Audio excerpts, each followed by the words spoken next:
Good morning, and welcome to everyone here and everyone who's joining us online.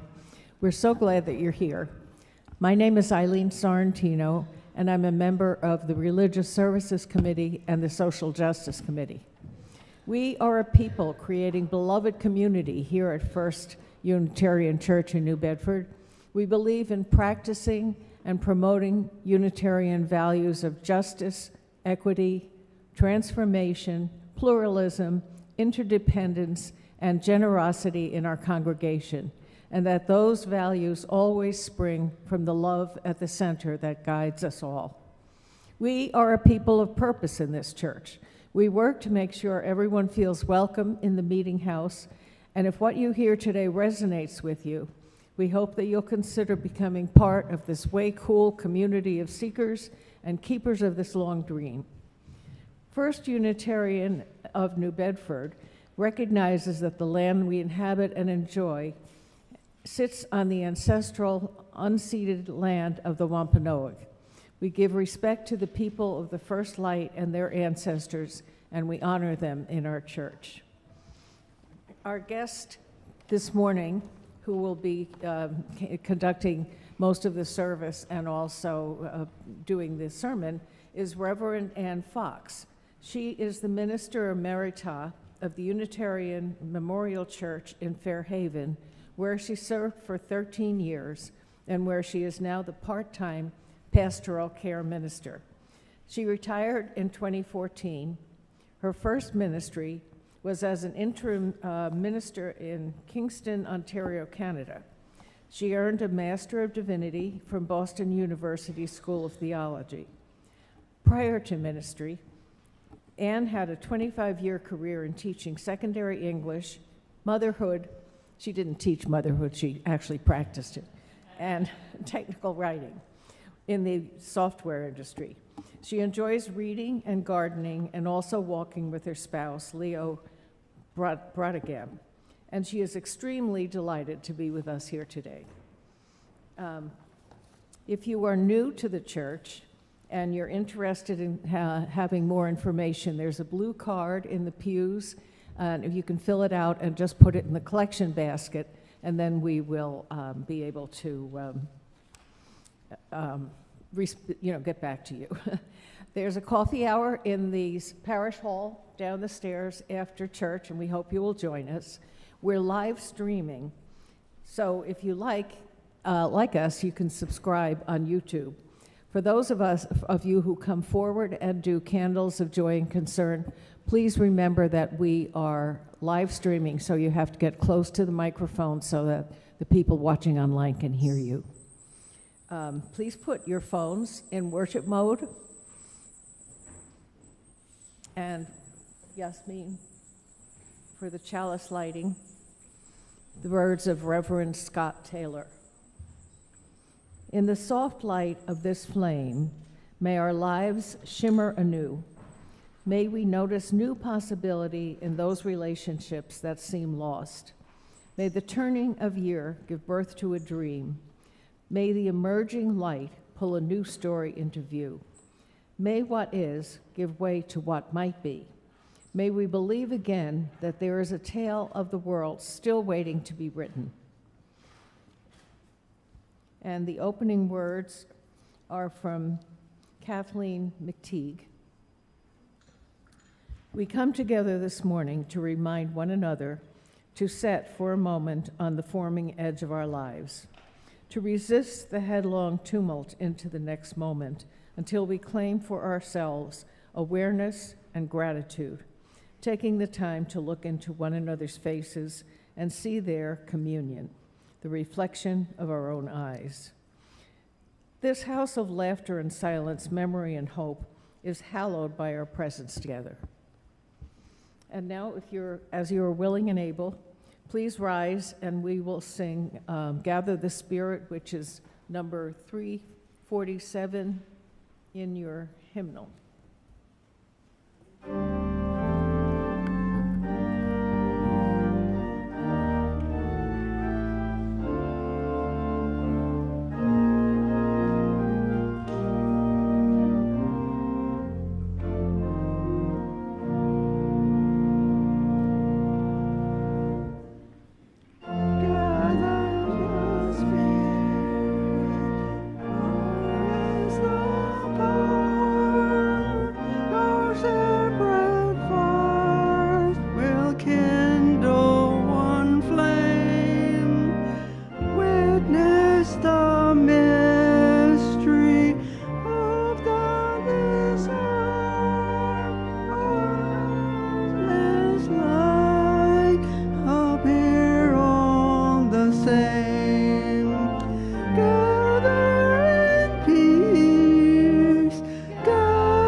spirit of heart and mind, seeds for the sowing are laid in store, nurtured in love and conscience of mind, with the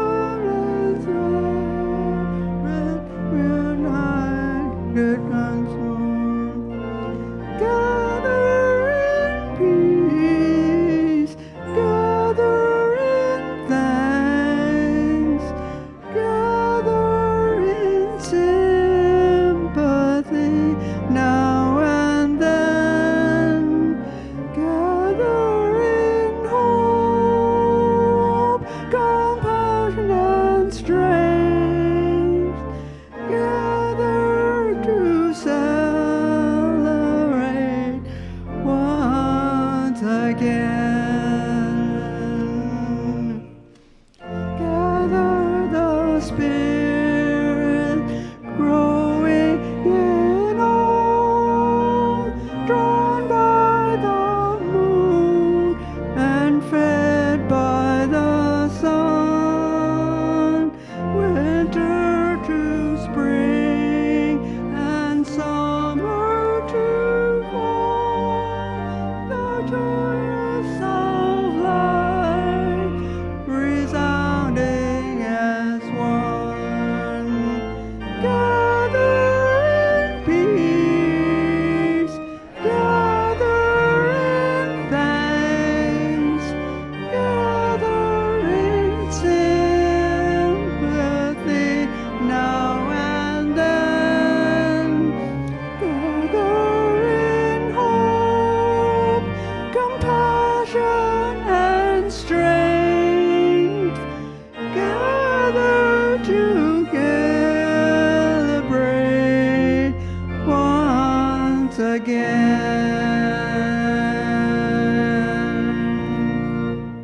And while you're all standing, please greet one another in the spirit of joy and happiness to see one another.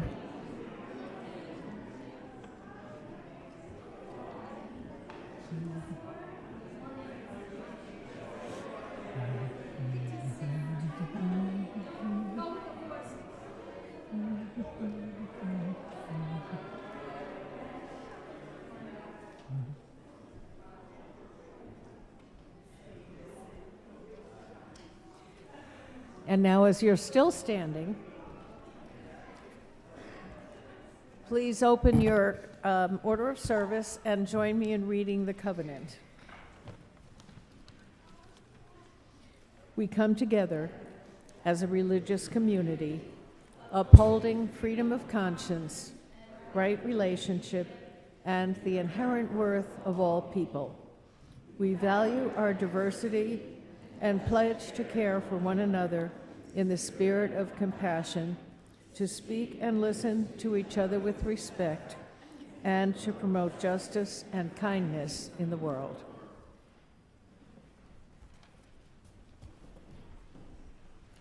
Yasmin has a story for all ages for us.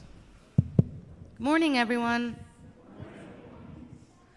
So I found a great book on restorative justice for children, which is a little bit of a way to try and reinforce that everyone has this story before we come to conclusion and judging our friends. Sometimes in school, my children friends, it can be challenging when we have all these people in class together. So I'm going to tell you about Wally and Freya, a really great story. It is written by Lindsay Pointer and illustrated by Stella Mangodi. This is for all the peacemakers in the world. Wally was a bully. That's what everyone said. And they were sure that hurtful thoughts were all that filled his head. Wally stole lunch every day from Bella Joe the bear, and he always hogged the crayons and then refused to even share. Needless to say, when it was time for the kids to play, Wally's classmates would holler, "Wally, you go away." During recess, kids brought pens and imagination soared. They wrote of pirates and goblins and ghouls and dragons and knights and lords. Freya the Red Fox wrote the most captivating tales of terrifying monsters with big teeth as sharp as nails. One day, Freya's book of tales disappeared. It's lost and gone forever. And so the children feared. Raphael the rabbit spoke up fast to save the day. "I know, Wally took the book. Quick, he went that way." Chasing after Wally, they were shocked by what they found. Pages of her book were scattered all across the ground. Her words were hidden under Wally's scary doodles of terrifying monsters with eyes and guts like noodles. They all let out a gasp. "What have you done?" Wally ran into the forest. He was looking quite ashamed. But Freya thought twice as she watched young Wally go and follow down the grassy path to where the oak trees grow. Wally was there. He was hanging his head and kicking the dirt. Freya saw in Wally's eyes that the both of them felt hurt. "Your drawings are amazing," Freya genuinely said. This made Wally smile a teeny bit, and he might have lifted his head. "Why'd you take my book?" she said, with kindness in her eyes. "I don't really know. I guess I just always wanted to be part of the fun. But you wouldn't understand because you get to be friends with everyone." "Nobody likes me," Wally said. "Sometimes I get so sad, and that sadness, it actually makes me mad." And he told his new friend Freya about troubles in his home and told her how he felt so scared and completely alone. Freya sat and she actually listened, and she let Wally talk on. And by the end of his story, her anger felt gone. "I have a fun idea," she said, with kindness in her smile. And together they gathered her book's pages and put them in a pile. The next day, the kids gathered by the biggest old oak tree, and what they found when they arrived was quite the sight to see. Wally's illustrations were all pinned up on the bark, scary drawings of mean monsters and terrible sharks. Freya told a story, and it made them come alive. The monsters were embarking on a dangerous deep-sea dive, and when her epic story ended, everybody cheered. They saw Wally was an artist and not to be feared. From that day on, Wally was a member of the crew. The others wrote the stories, and guess what Wally did? He drew. You see, Freya did something quite special on that fateful day. Instead of striking back, she made sure Wally was okay. There's always much more to people than we can see. Beautiful things can happen when we practice empathy. So the next time you're in a situation, my friends, before you strike back, remember empathy and kindness in your heart, and then you can begin to start your communication. And with that, we're off to Sunday school. So in the order of service, may the words we say be kind and true, may love be God and all are due, may kindness is within our heart, and peace be with us while we're apart.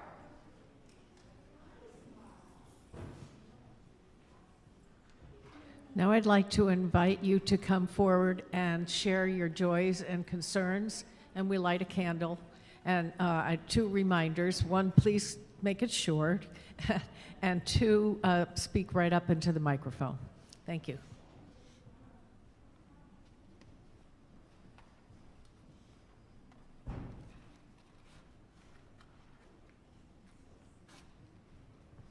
And tell us who you are.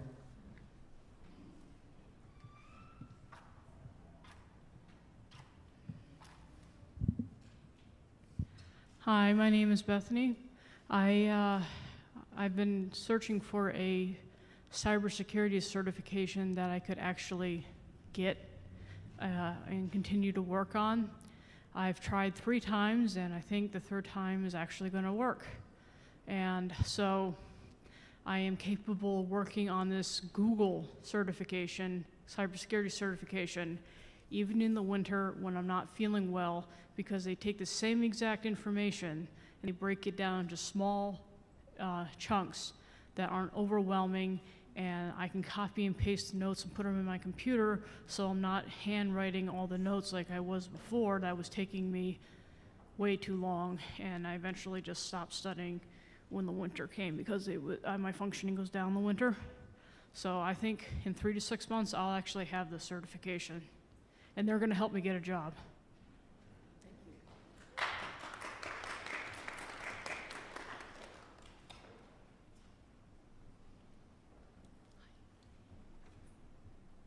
Hello. So the past couple of weeks, I've been spending my winter vacation back with my parents in Pennsylvania. Shri came with me the entire time, so she got to see not only my parents' house in my hometown when I was a kid, but we also went on a really big road trip down to see Philadelphia and Baltimore and DC. And we got to see a whole bunch of new things that Shri's never seen before in the U.S. So it was quite the adventure.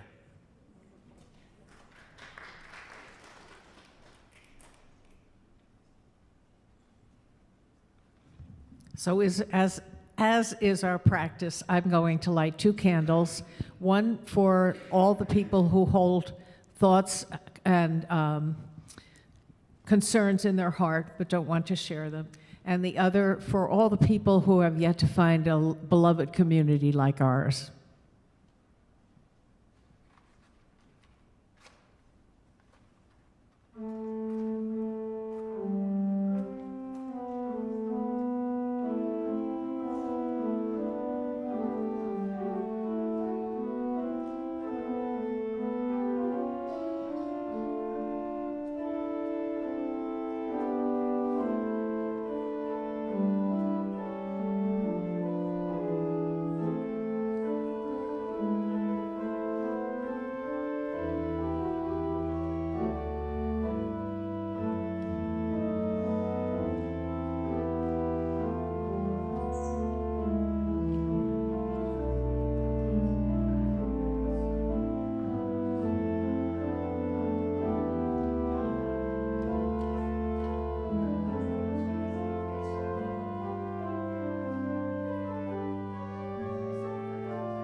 Good morning. It is such a pleasure for me to be here today. For you, those of you who don't know, I used to serve in the Fairhaven Church, the Unitarian Church in Fairhaven. And occasionally I've had the great honor to be here to speak to you. And I just wanted to express that. I'm delighted. I thought we'd start our prayerfulness with a responsive reading, number 521 by Eusebius.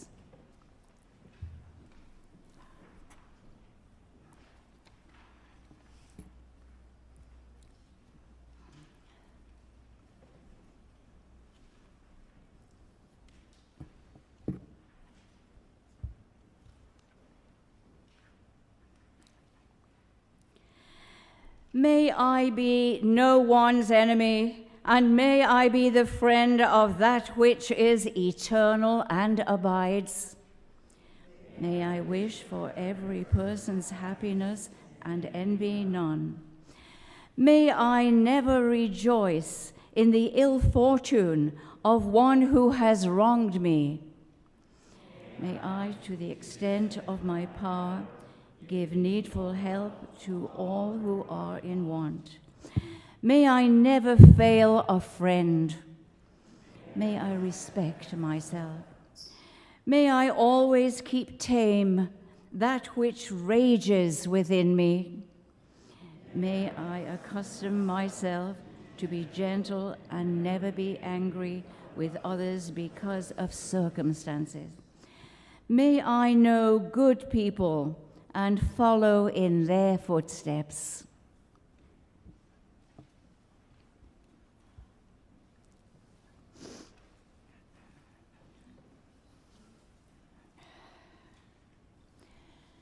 Let us go inwards. I invite you to go inwards in the spirit of prayer and meditation.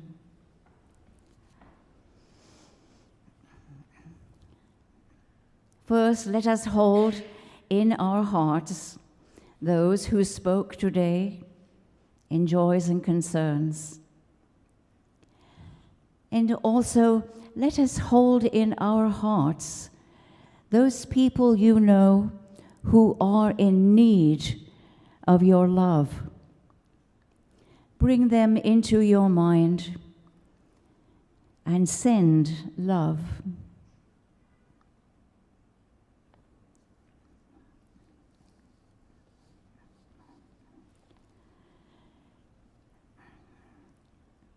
Let us have the sense of the oneness that is in and around us and breathe into it and feel the energy of this community.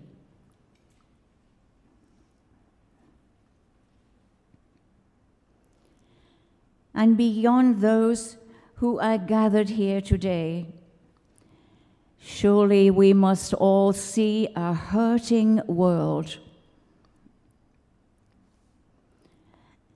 In our American world, let us have a sense of our country and the challenges of wind, storms across the nation, and more recently in California, in Southern California, where the Santa Ana winds have fanned the flames of destruction, leaving thousands without shelter or seeking it. Let our love heal and comfort those grieved in losing their homes they loved for an unknown future.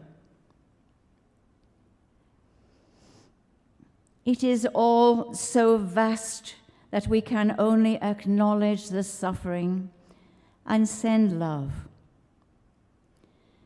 May they receive help from many sources, and if you will, just allow your view and your caring and your love to flow over that Southern California region. How terrible it must be to be in a home even as the flames were leaping around you.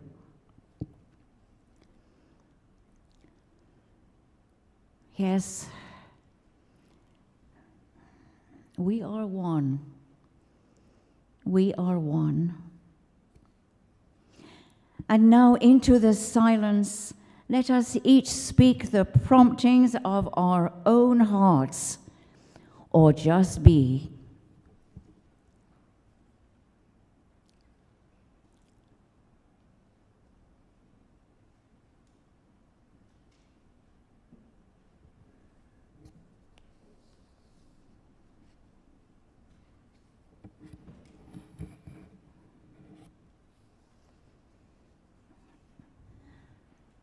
Amen.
Thank you, Randy.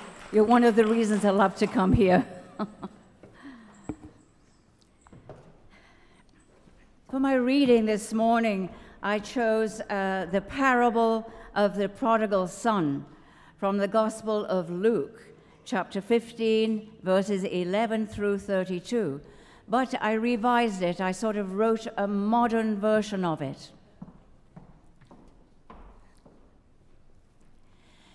In ancient times, a rich man had 2 sons. The younger son said to his father, "Father, please give me now my part in the inheritance so that I can travel and experience the world." His father gave money to the younger son, who went to Egypt, which in those days was the well-known place for young people to go for fun and misdoings.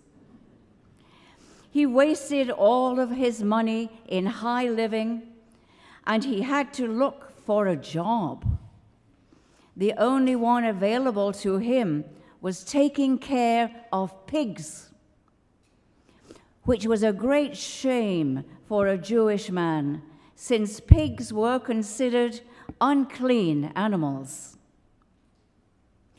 He was so hungry that he was tempted to eat the swill the pigs were eating. He began to be remorseful about leaving home, where even the servants ate well. He realized what a fool he had been and determined to return home, hoping that his father would forgive him and accept him back into the household, even if only as a servant.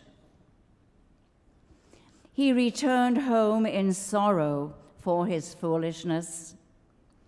His father's servants recognized the young man from a distance and said to his father, "Sir, your son has returned and he is distressed."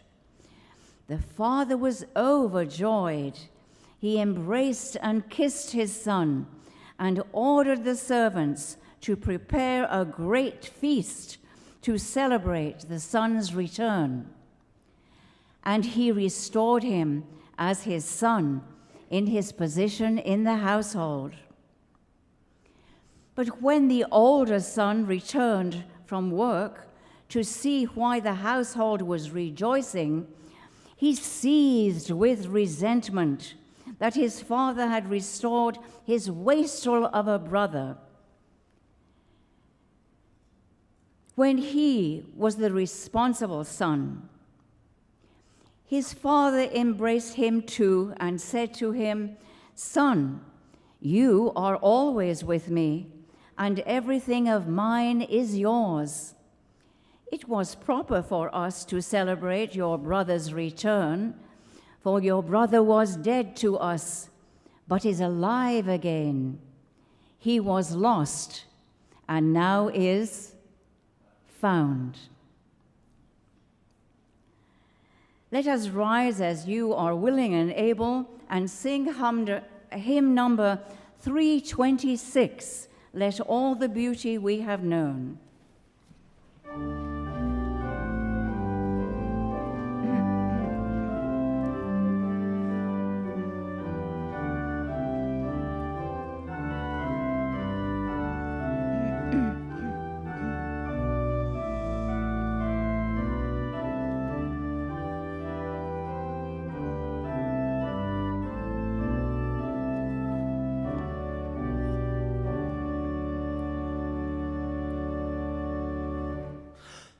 Let all the beauty we have known illuminate our hearts and minds.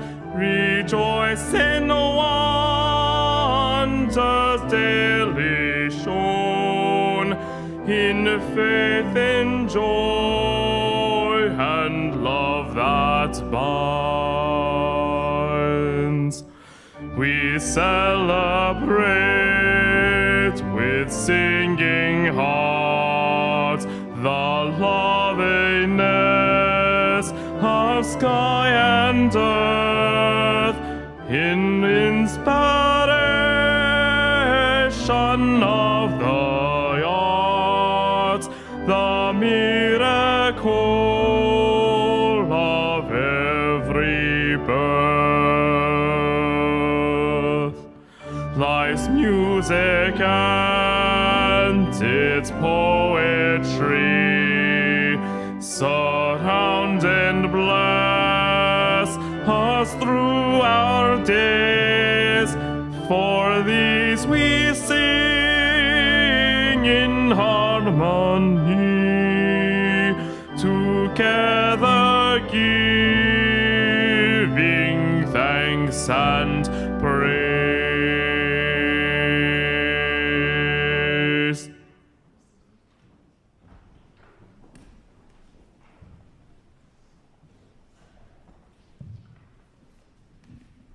Now we come to the part of the service where we ask for your generous contributions to all the good works of this church. Your contributions help support the church itself and everything that we do here, the social justice initiatives and connections with other religions and secular groups in the community. It pays our salaries and of our very small staff. So please reach into your pockets and be generous. Thank you.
My sermon today is titled Forgiving and Letting Go. Hands up if you've never had to be forgiven or to forgive or say I'm sorry. No one. Oh, one. Never had to say you're sorry.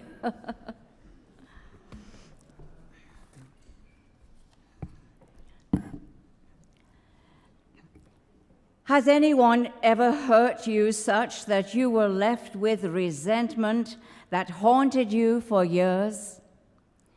Many, if not most of us, have experienced one or two incidents in our lives that caused us ongoing anger or resentment. There's a famous children's story in a book called What Nobody Forgave, the story of Grudgeville.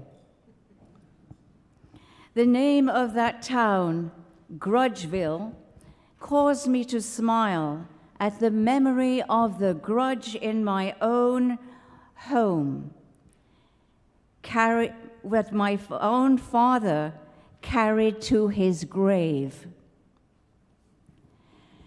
My mother told us when I was 2 years old,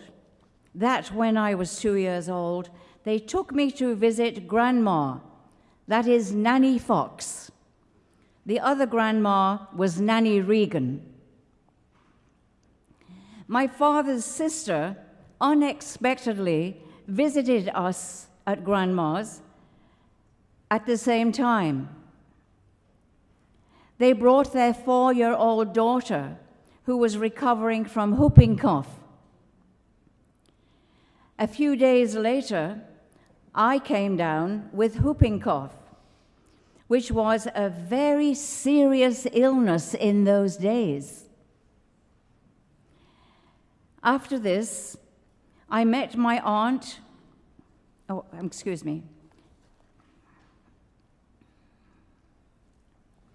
My father blamed his sister and said he never wanted to see her again. After this, I met my aunt and her daughter twice in my life. The first time was at my father's funeral. The second time was at my mother's funeral. This had been a great problem for Nanny Fox, for she could never invite the families of both her son and her daughter at Easter or Christmas, when we all gathered at her house for dinner. My father also carried a grudge against our next-door neighbor and didn't speak to her for decades, and also forbade us to speak to her. I have no idea what the reason was. Even my mother had forgotten. Sometimes we children used to sneak a wave to her. Our houses were double houses stuck together, 2 houses stuck together. If you have never held a grudge, do you at least know someone who has deliberately stopped speaking to you or to someone for some reason? When a former First Lady, Nancy Reagan, was asked in an interview about her daughter, Patty, her eyes filled with tears, and she spoke of the pain of estrangement from her daughter.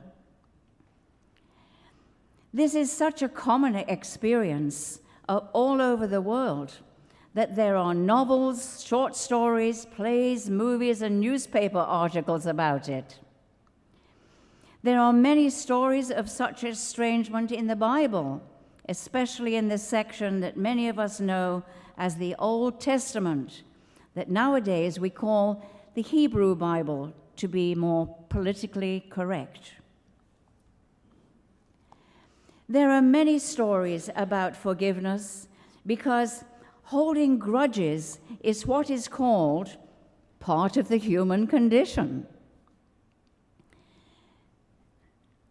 The Jewish religion has at its core an emphasis on being whole with God and in human relations. Their Hebrew New Year practice of Yom Kippur that takes place around the beginning of October this year is one that encourages apology or atonement or at-one-ment and forgiveness towards those who are harmed by our actions. In spite of this emphasis on forgiveness, rabbis will tell you that dozens of people come to them yearning to have resolved the pain and torment of estrangement from a child, a brother or a sister, or a congregation member. Rabbi Charles Klein relates many of these stories in his book, How to Forgive When You Cannot Forget. There is a saying, it's easier to forgive an enemy than a friend. The closer we are, the harder it is to forgive. What is forgiveness?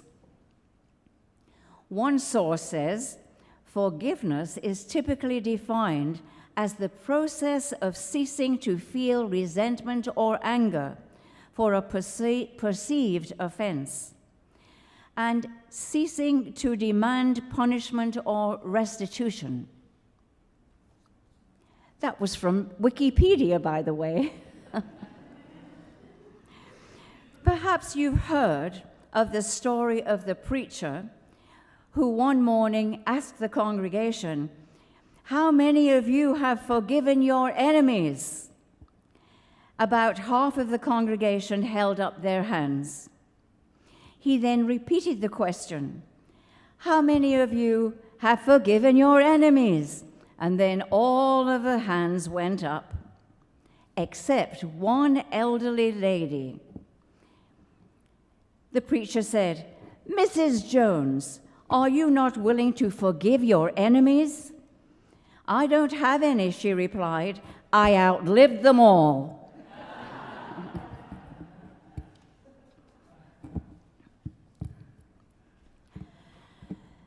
Beginning the forgiveness process is as simple as saying, "I'm sorry" to another person. The offended person may go on to talk about how it was for them, and they may listen carefully to one another and exchange perspectives. This is the ideal situation. They may actually use the words, "I forgive you." But there are many ways to forgive. In this morning's story of the prodigal son, we heard the son say that he was sorry and the father kissed him. This was the kiss of forgiveness. Embracing and kiss. While this is a good model for us all, forgiveness can be complicated, especially when more people are involved. Scholars say that the parable of the prodigal son should have been called the parable of the two sons and their father. Perhaps you know that this fabulously old story in its ancient version in the Bible is mostly told either in dialogue between the characters or the interior thoughts of the son. We actually hear the awareness growing within the young man. And notice this with yourself as well. You do this, we all do it, the self-talking. "I shouldn't have said that. Should I apologize for doing that?" But you don't speak it out loud. This is your self-talk in your head.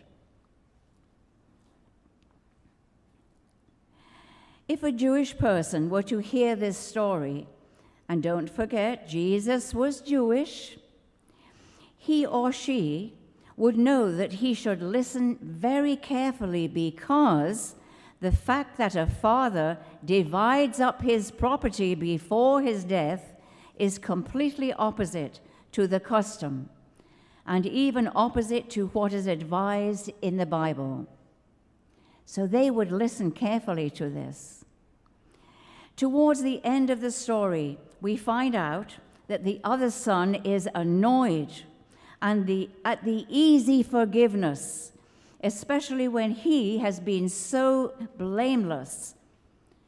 We are left at the end wondering whether the stay-at-home son will continue to carry a grudge against the father and perhaps against his brother as well. What do you think? Do you think he might? I think it's very likely. How we react to the situations of our lives is a choice. We can choose to hold a grudge. We can choose to let it go. It is much easier to let it go if we have received an apology in some way.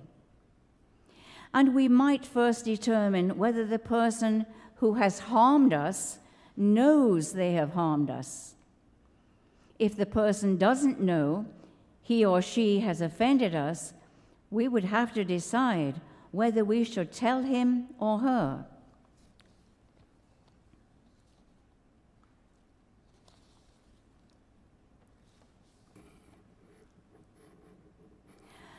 We can choose to forgive when we are in a place of readiness to do so. You might forgive mentally, and the person may know nothing about how you suffered. All the world's religions counsel us not to hold a grudge. In Islam, the Quran makes it clear that whenever possible, it is better to forgive another than to attack another. The Quran describes the believers, Muslims, as those who, when angered, they forgive. Hinduism counsels forgiveness as a way of growing the soul, and resolving life's lessons. I find that to be a compelling argument. Buddhism counsels simply not to be attached to holding grudges and to see the oneness in us all. They advise practicing loving kindness or metta towards all beings. Some psychologists have called this tyranny of oneness, believing that forgiveness and atonement need to be a true two-way street. They say that forgiveness without change is dysfunctional and rewards misbehavior. So it's really a critique. There's an easy way. You just send loving kindness to the person. There's nothing like verbalizing your apology. Personally, I believe that the true understanding, which requires deep listening, must be there, at least on the part of one person. I also believe that some people are simply too limited to have the capacity to forgive without good counseling. Therefore, it is better for the one who has the capacity to forgive and do it verbally for his or her own sake. But it can be done in a letter or a prayer or some other form of letting go. We're talking about how to let go. Good health and happiness require us to let go of our grudges. That is a good line in the Lord's Prayer. Remember that? The Lord's Prayer that says, "And forgive us our trespasses as we forgive those who trespass against us." Trespass simply means an offense of some kind. This is so obviously a Jewish prayer, reminding us that Adonai always forgives. Rabbi Klein spends much of his ministry with people who desperately want to reconcile, usually with family members, but sometimes with friends.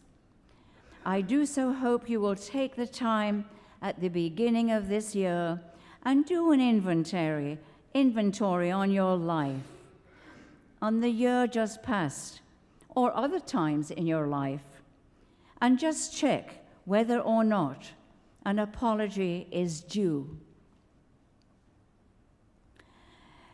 On the level of interpersonal relationships, it is well known that people who do not hold grudges are healthier and happier than those who do. But what do you do when you want to say you're sorry or ask for forgiveness and the other person cuts you out of her life or his life, like my father? Experts Sydney and Suzanne Simon tell us that being sorry and ready to forgive is a byproduct of ongoing healing process and a sign of positive self-esteem and maturity.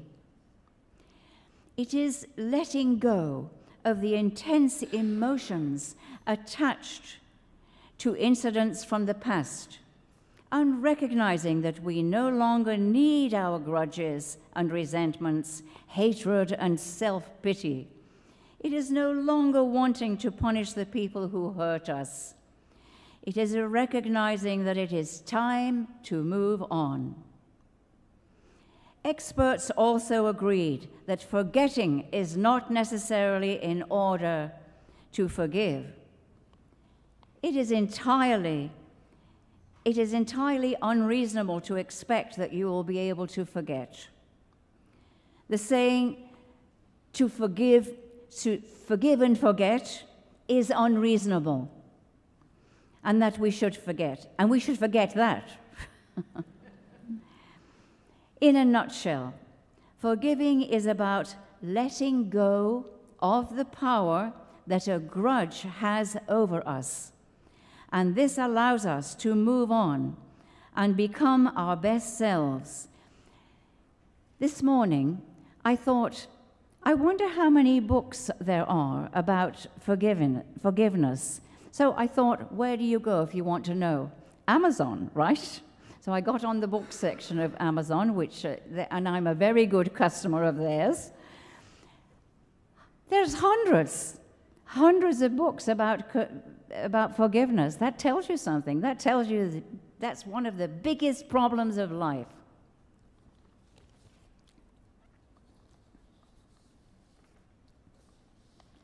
However, as we have said, forgiving can also be a bit complex.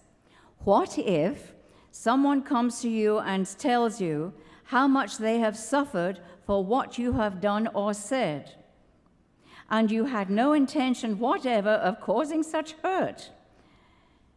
Our children might do this, folks. Now, it might be not helpful to the other person if you respond, "I'm so sorry you interpreted it that way." Not a good idea. "I'm sorry you interpreted it that way." This might seem to make light of his or her suffering and diminish his or her effort to talk to you about it. It might be better to make a quick assessment to see whether the other person is open to talking about it.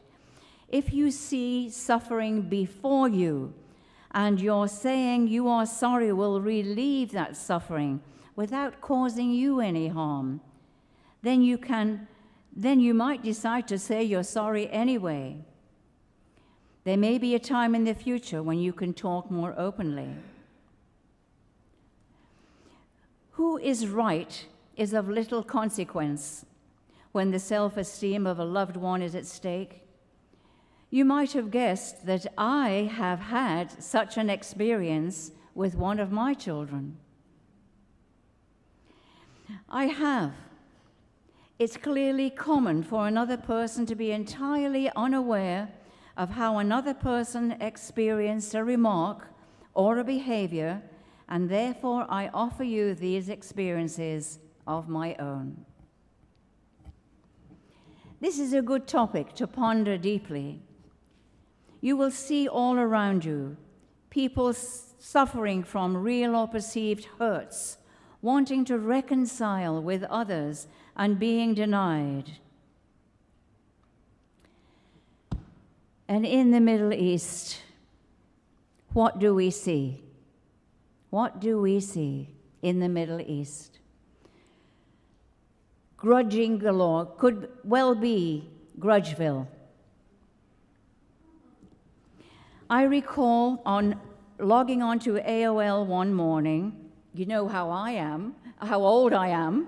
Got AOL, right? So I logged on one morning and immediately saw an article about the anguish experienced by, I don't know if you know who he is, the actor Jean-Claude Van Damme. Big husky guy. He was talking about his distress over the estrangement with his 13-year-old son. You have heard the saying, to err is human, to forgive divine. It's a special part of you that forgives, a special part of you that says, I'm sorry. It's not your personality it's coming from. Isn't this why we are here? To claim and practice our divinity? Well, saying I'm sorry is that. It's claiming who you really are in your true self. Yes, of course it is. At least we could practice apologizing and forgiving amongst ourselves, and then it will be easier to practice it in our families and in the world. Let us lessen our sorrows by talking about them and by offering a listening ear. I offer mine to you if you want it. Thank you for listening to me.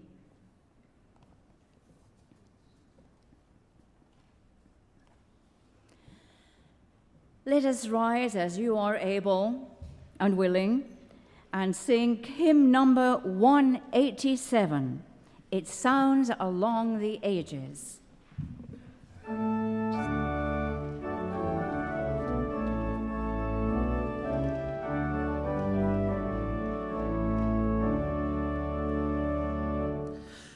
It sounds along the ages, soul answering to soul. It kindles on the pages of every Bible scroll. The psalmist heard and sang it, from mortal tips it broke, and the prophet tongues outrang it, till sleeping nations woke. From Sinai's cliffs it echoed, it breathed from Buddha's tree. It chimed in Athens' market, it hallowed Galilee. The hamster stroke of Luther, the pilgrim seaside prayer, the oracles of Concord, one holy words declare. It calls and law new justice, it speaks and law new truth. He never nobler stature, it unexhausted youth. Forever on resounding, and knowing not of time, are lost, but catch the music of its eternal charm.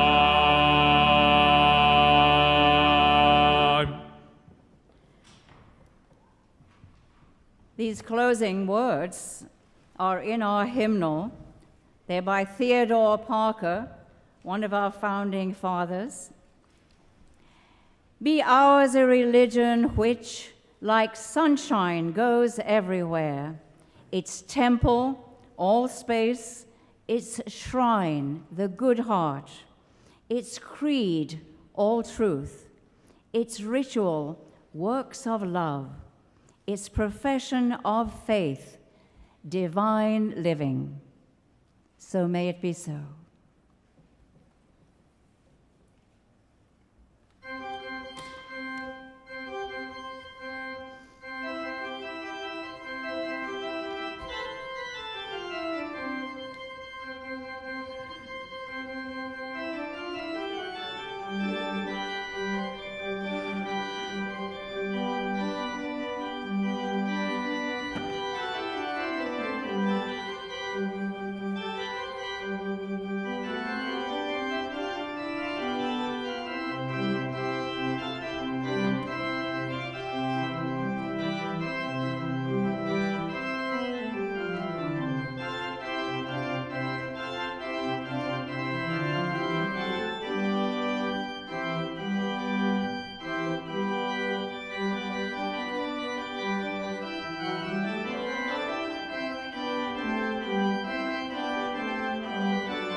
Now we've come to the end of our service. Whoops.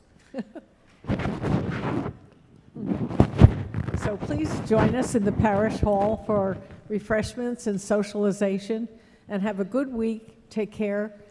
And as Karen would say, live long and prosper.